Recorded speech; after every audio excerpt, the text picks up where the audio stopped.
तीसरे मोर्चे का प्रयास चौटाला साहब पहले दिन से करते हैं। तो आने वाला वक्त जो है वो राजनीतिक दलों के लिए बहुत अंधेरे के साथ खड़ा होता है। तीसरे मोर्चे का प्रयास चौटाला साहब पहले दिन से करते हैं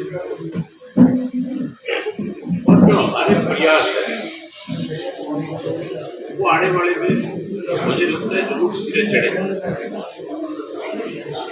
अगर इस सरकार के खिलाफ तीसरा मोर्चा नहीं बना, अगर बीजेपी के खिलाफ सारी राजनीतिक पार्टियां इकट्ठा नहीं हुई, तो आने वाला वक्त जो है वो राजनीतिक दलों के लिए बहुत अंधेरे के साथ खड़ा होता है। जैसे इमरजेंसी में नेताओं को जेल में डाल दिया गया, वैसा ही वक्त फिर आ जाएगा। उस वक्त तो वीसा लगा करके डाला गया, अब ईडी और सीबीआई के माध्यम से सबको जेल की सलाह आज की तारीख में जो कोई भी बीजेपी के खिलाफ बोलता है,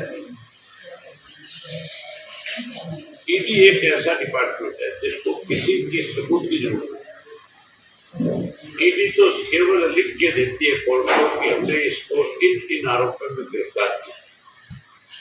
उसके बाद आपको क्लियर करना है कि मेरे ऊपर आरोप जो लगाए गए वो गलत है।